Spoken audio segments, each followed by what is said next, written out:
The day we had the 4-hour meeting on the porch where the band broke up, and Jesse and I went out and we're crying in our beer. And I said, look, I'll sign Mastercraft today. I'll give you this much money, build a studio. Let's get this going.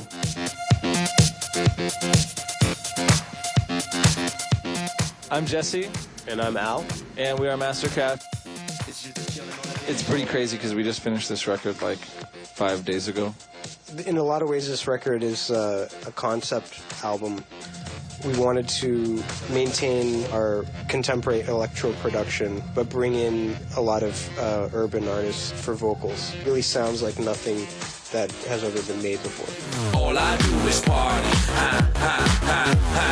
All I do is After they split, Jesse started to get into like more like electronic music stuff, and so we first met when he came on holidays in Paris. And then he started Mastercraft, and so we were like playing the same kind of venues and stuff. So then we got to hang together a bit. another killing on the dance floor.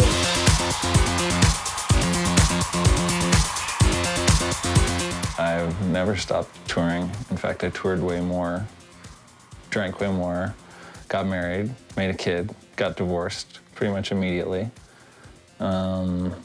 Lived in a hotel, made tons of tracks. And I've basically been on tour ever since.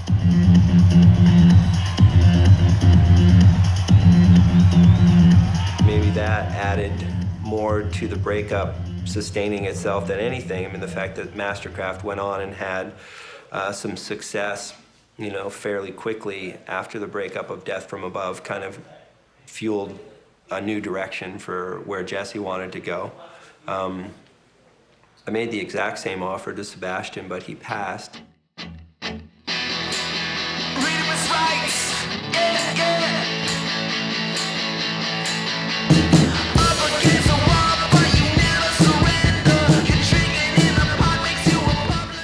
So you might remember a wicked little band by the name of Death from Above, 1979, who broke up a little while back. One half of that duo was Sebastian Granger, who since then has been touring on his own and working on various solo projects. With a new garage pop sound, he's currently putting together his first solo album in his Toronto recording studio.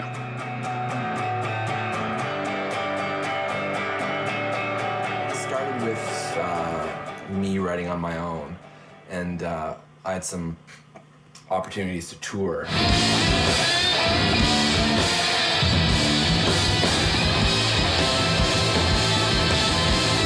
I met Sebastian on tour at Block Party, and that was probably a year after DFA had broken up.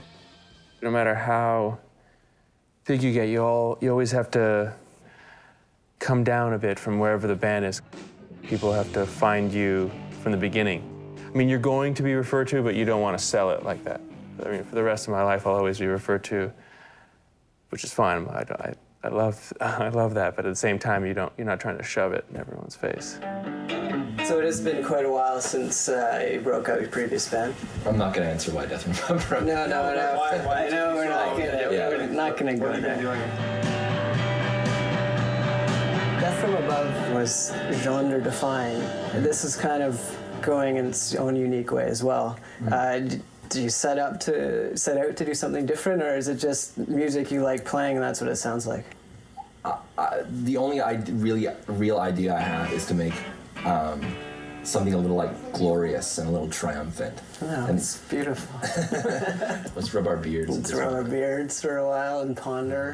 Who knows? Maybe by the time we're done the record, like music will be totally changed and I'll be completely invalid. So. I can see it.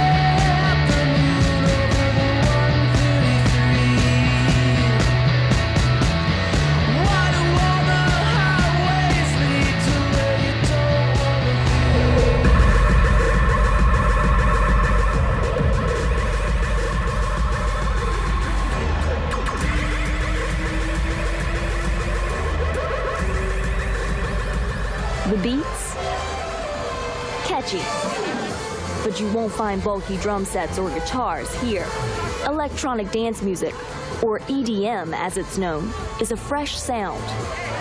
The electronic punch has packed clubs and blasted EDM from underground to mainstream sensation. Yeah, it was so easy, I guess, when they broke up for Jesse and Alan to just go on with Mastercraft. They already had everything they needed to make a really strong career out of it. They were talented. They had stuff to say in the dance music world. And Seb, I think, probably had a harder time because he didn't have a partner. When Death from Above broke up, it was like everybody that knew both of them sort of broke off, it seemed. There was like the people that like followed Jesse out of that band and the people that followed Seb out of that band, and it wasn't like these two groups had beef, but like there were really defined roles about who was with who.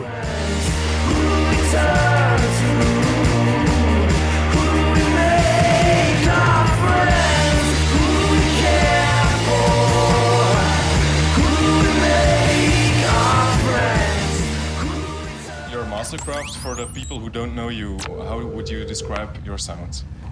Mastercraft, it's like rave techno, but still disco also. You played in a rock band before, right? We both played in rock bands before. We played in rock bands always. You know, maybe we still play in rock bands now. But, you know, good music is good music regardless of what the drum beat is or how it's made. 2 years ago, Al and I headlined a dance stage at pretty much every festival in the world. We played live on David Letterman. Daft Punk hasn't played live on David Letterman. I'm like, we'll do everything. And it was crazy. And like at one point, you know, the smallest party we played in like 6 months last year at one point was for like 10,000 people. We were just in this zone with that. And still people would be like, oh, yeah, I love Death from Above. I'm like, fuck, man, cool. Like, what more do you want me to do?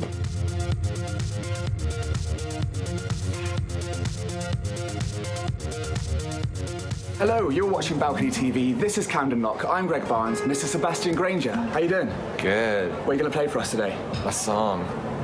What song? It's called Ways to Come Home. Take it away. Just like that, huh? Just like that. Oh, wow.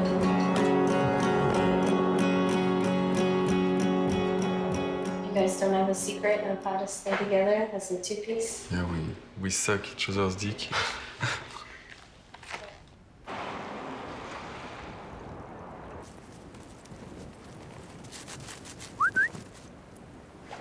Come on.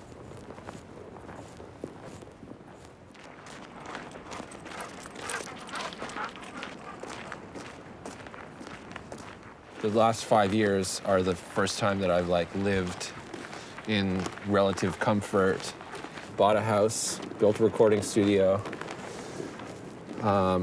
made a record, got a dog, got married.